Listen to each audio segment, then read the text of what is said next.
So welcome to the Engerati Studio Energy Talk sessions at European Utility Week. My name is Ade, and we actually have an interesting conversation here about moving smart metering, or better still, smart metering, moving beyond billing and into edge intelligence. To have this conversation, I'm actually joined by quite an expert panel of speakers. Some would probably say leaders in the smart metering space, so who better place to have that conversation? Maybe we could have had a utility as well. I'm joined by Oliver Judd, Vice President Business Development and Partner Management, EMEA at Landis+Gyr. Carsten Nielsen, Head of Product Management, Smart Grid Solutions, Electricity Systems at Kamstrup. And Sharelynn Moore, Vice President, Global Marketing and Public Affairs at Itron. Let's level set here. And just for the purposes of being awkward and being me, I did a poll on what people think about the status of smart metering and whether we do actually need to move beyond the billing conversation and into edge intelligence, or actually just move beyond billing. And it's been a resounding yes. The poll says 89%. Actually, it's changed by 1% since our last conversation. But there's still 11% who say no. So what I want to do is go around the table and just ask you what your opinions are. Do we need to move? Do we not need to move? Or has this conversation actually moved on? Sharelynn, would you like to start?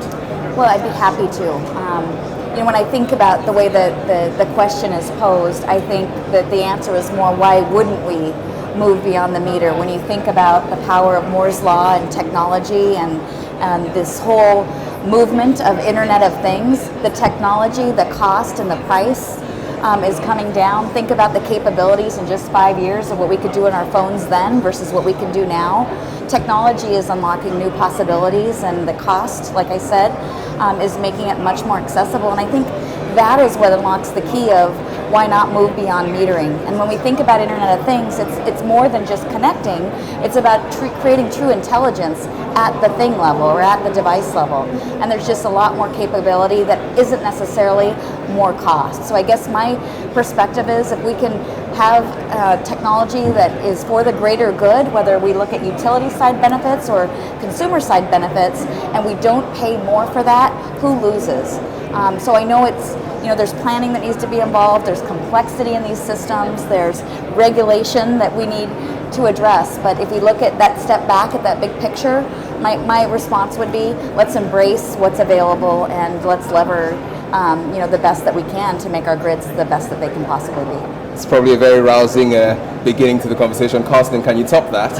Not at all. I think that was actually very, very good done by Sharelynn. I couldn't have said it better myself. Basically, we see that now we have a lot of distributed intelligence out there, so why not make use of it in order to make our society smarter and better and upkeep an acceptable level of comfort in the society while we are still looking into the scarce resources that we have. And as Sharelynn said, there's a lot of technical complexity within this, and security is also one of them, but it's all technicalities, and we can fix that, and we need to look beyond that. Okay, so after two takes, we still believe, or we do believe, that we need to move more, and the question isn't actually whether we should or not. The question is, we definitely should, and we should start doing so now. Oliver, what do you think? I mean, there have been quite a number of positive and good arguments why we should or already have moved, which I'm fully in agreement. I would like to look at the other 11%, which said no. And I believe there are some concerns, there are some fears, there are some unsolved or unanswered questions, like regulation, you mentioned it. From a purely economical point of view, I mean, you have such a processing power in such dense network, so why wouldn't you use it for more? However, the 11% need to be addressed, so the obstacles are moved away. Okay, and Oliver, just by playing devil's advocate, so to speak, or me just wanting to get more info into there, can I come back to you and ask you just your thoughts on why you think, and a bit more as to why that 11% exists? Is it really just about regulation, a combination of not necessarily understanding, or, like you pointed out, a lack of trust in the actual possibilities beyond the meter? I mean, I would emphasize on one area is more on the consumer side. I mean, there is data privacy is one topic which probably has not been fully addressed. Yeah, there has been big efforts in all legislation to kind of protect the consumer, the people, the human being at the end of the day. However, I believe the trust has not been built yet, or not been fully built. The second one is, I compare it to the telco industry. You have your phone, whatever make, yeah? And you get all kind of information on this you never wanted. And now the utility starts to play in a similar field, yeah? So from a consumer perspective, I think there are areas which trust building is still required, yeah?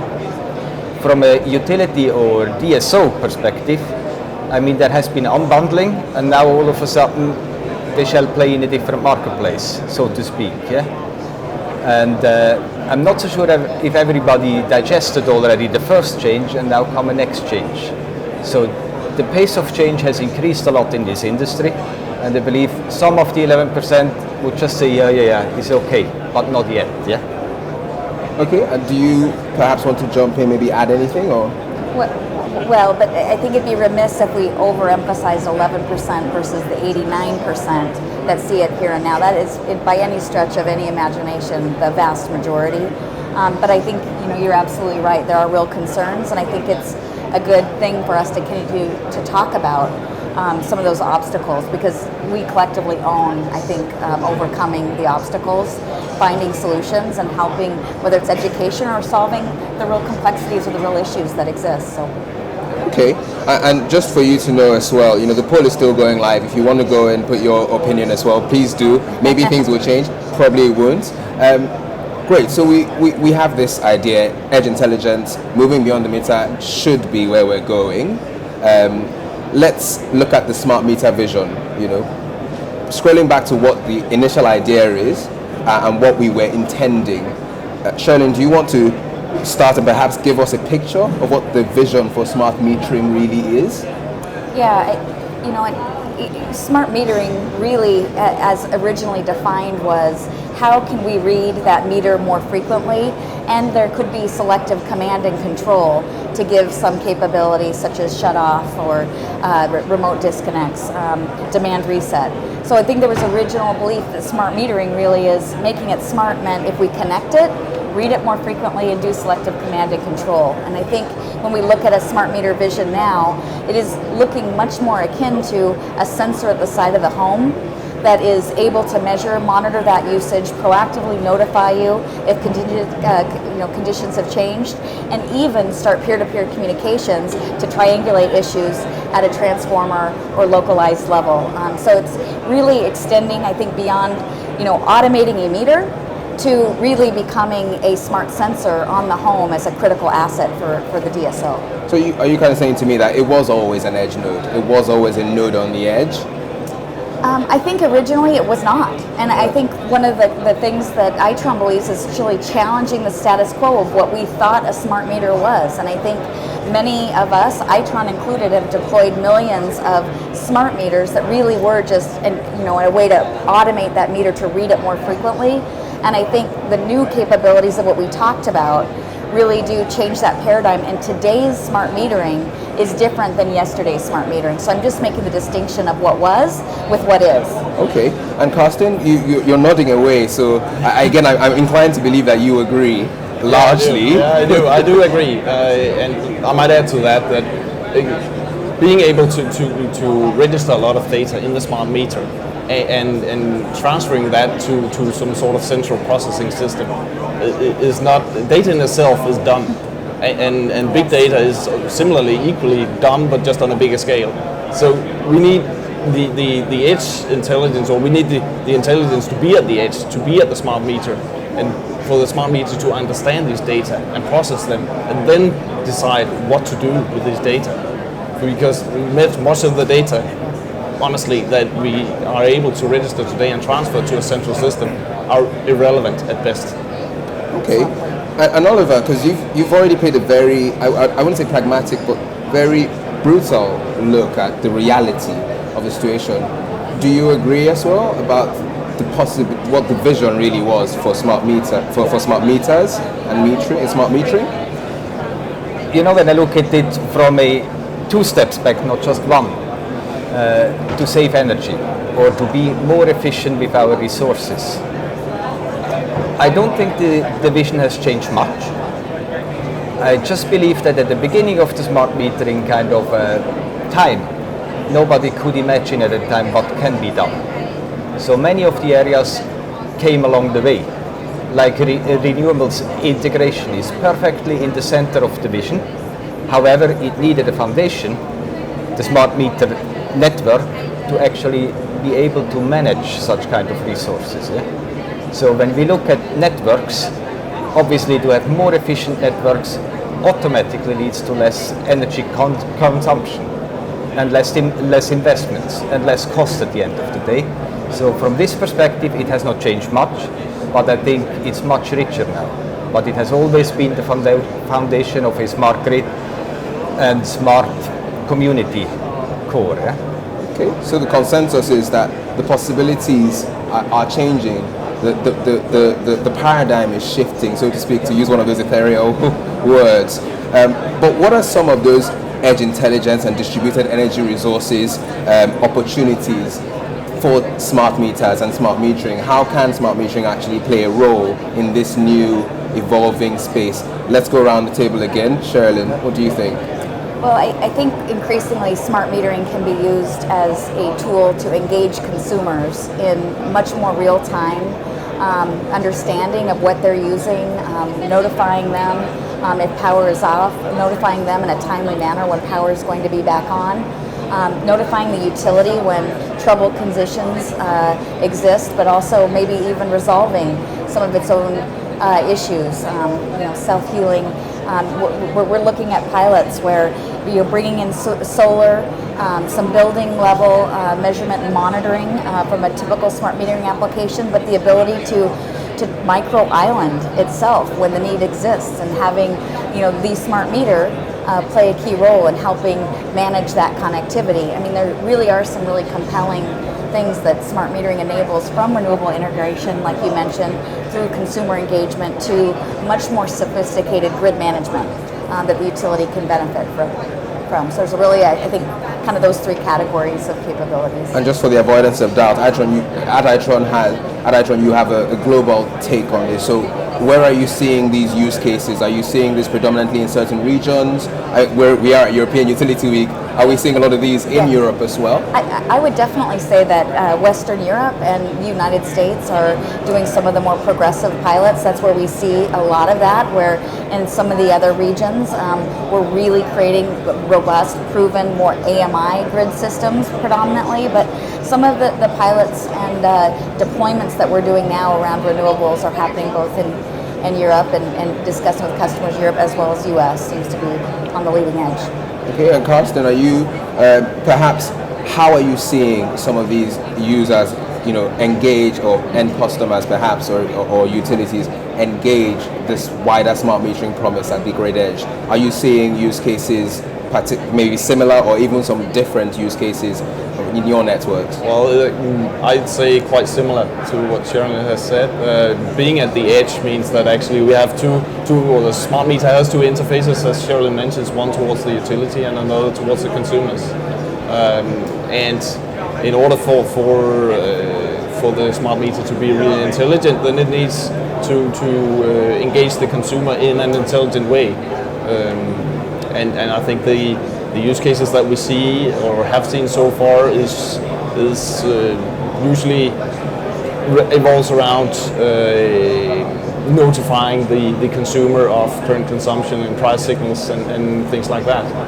But I think in the future we'll see a new type of industry with service providers that will tap into the information from the smart meter in order to provide what you might call better or proper or more complex demand-side management services to the consumers.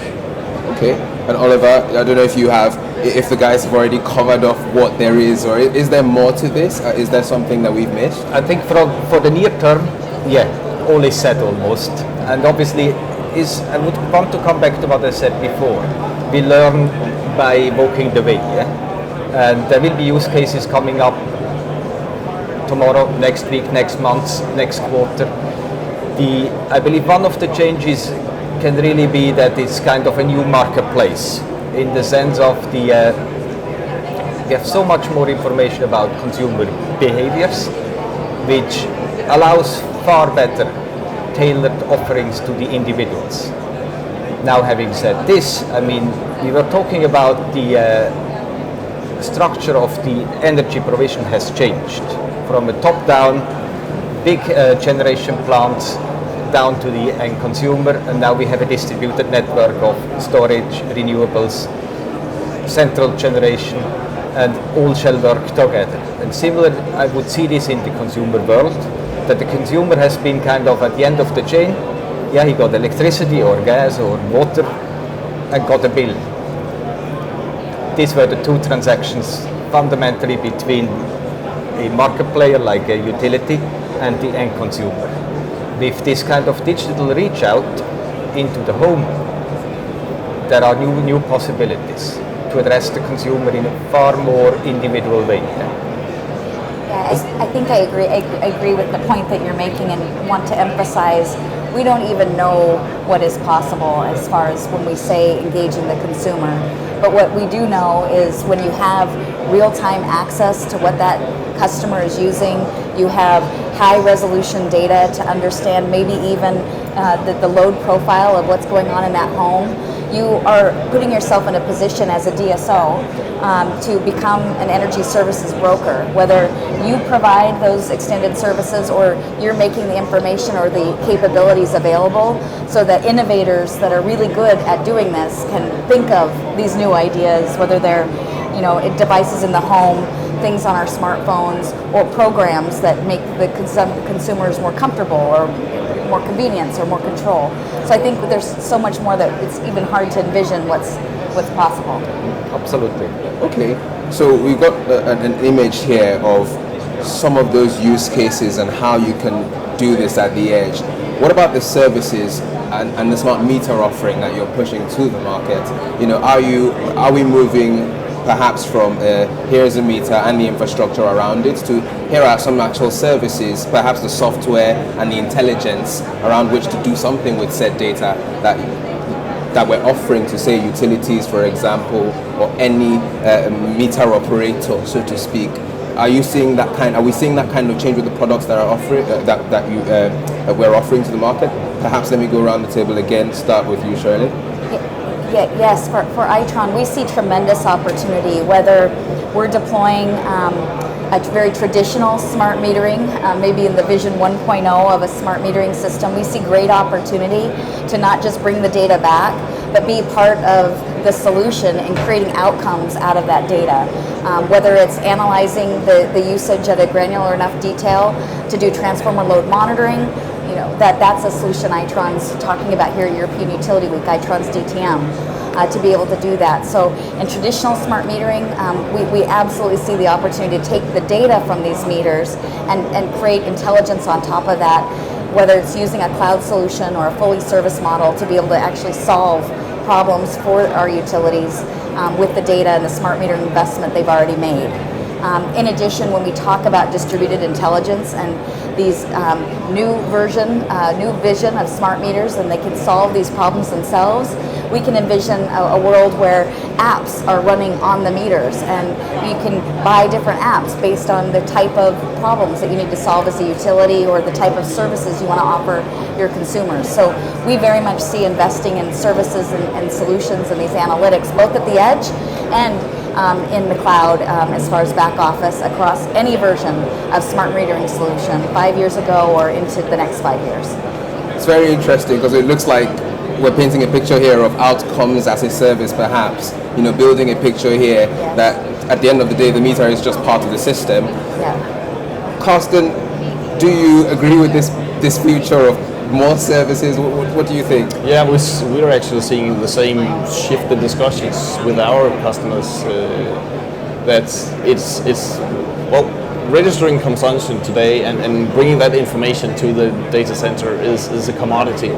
So now we need to make some more value of that data because we have a lot of data, and we can actually bring a lot of extra value to our customers or to the utilities based on these data.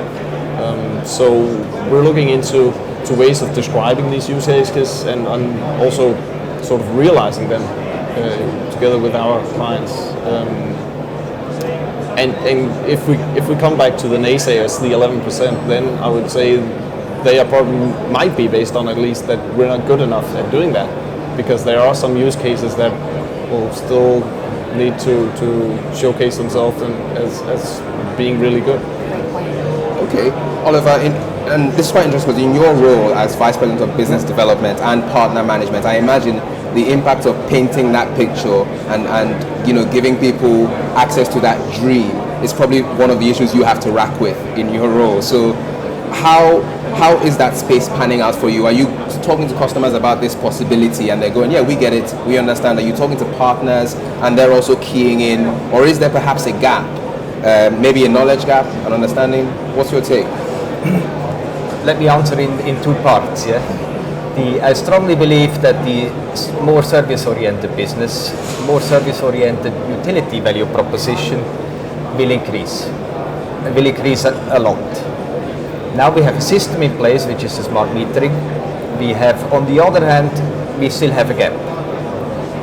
When you, for example, want to bridge into the home, there is still quite an obstacle to pass. So one area which we at Landis+Gyr always promote is open standards, because there is a gap. We cannot connect to the home, or the home cannot connect to the meter, or at least not easily. Yeah? So we as an industry will need to step up there as well to open up. Actually, you were mentioning applications, and when we look at other businesses, the big winning factor is that they open up and anybody can add an application. Some excellent, others questionable maybe. So and on this basis, an opening up is absolutely required. When we come to the second part, is about partners. Do we talk to customers? How do they feel? Absolutely.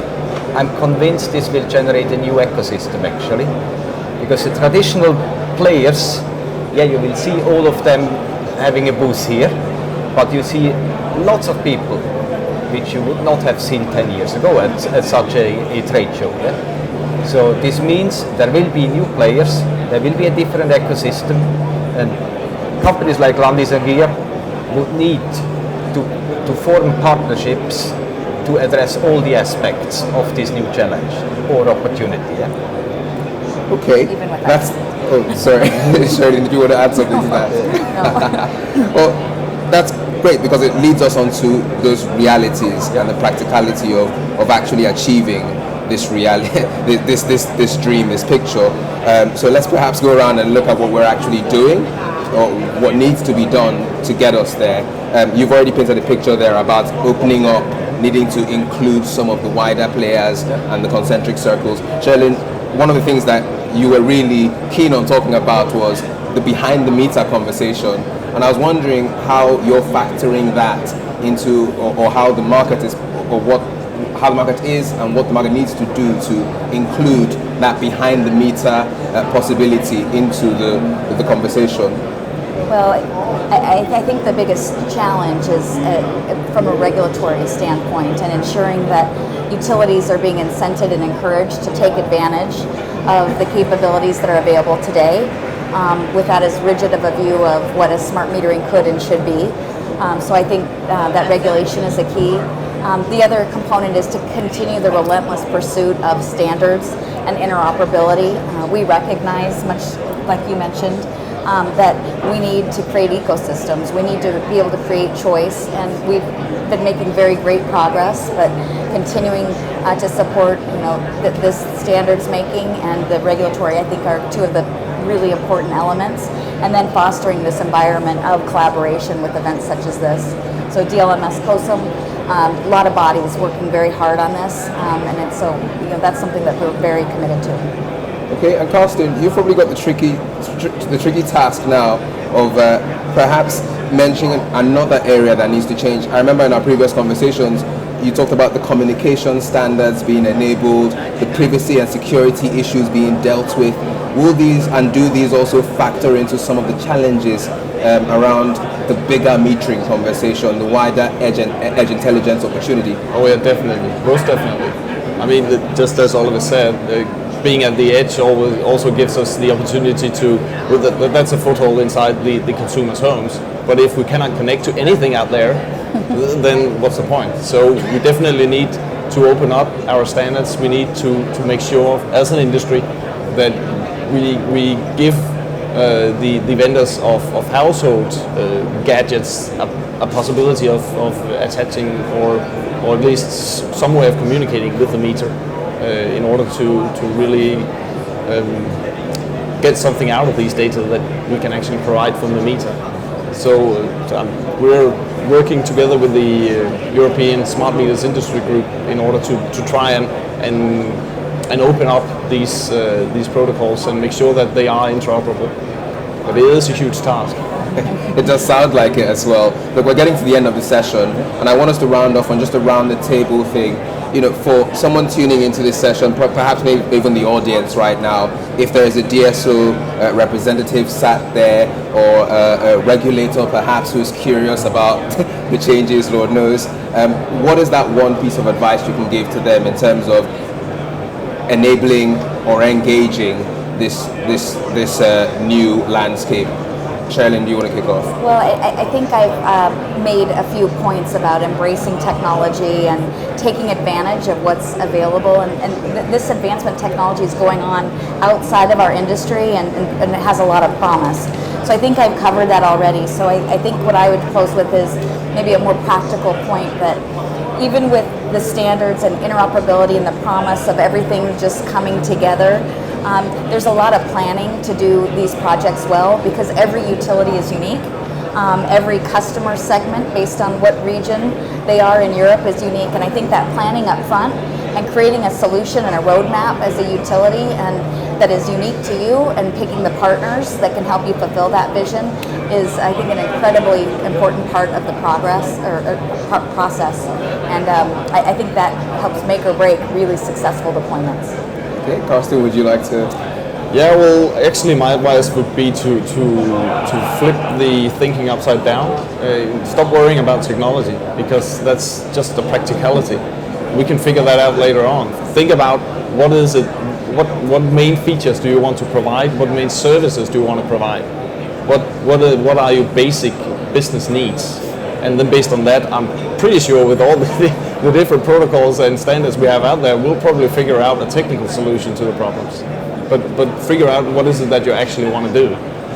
And Oliver, do you want to finish us off, or maybe even a cautious take on the situation? No, I'm not sure whether I'm in position to give an advice. However, I think one of the observations is that the technology cycles are getting faster and faster or shorter and shorter. And I believe for all of us, not just DSOs or regulators, we need to get comfortable with a faster pace, with a much faster pace. And then I believe exactly what you two said, things will fall in place.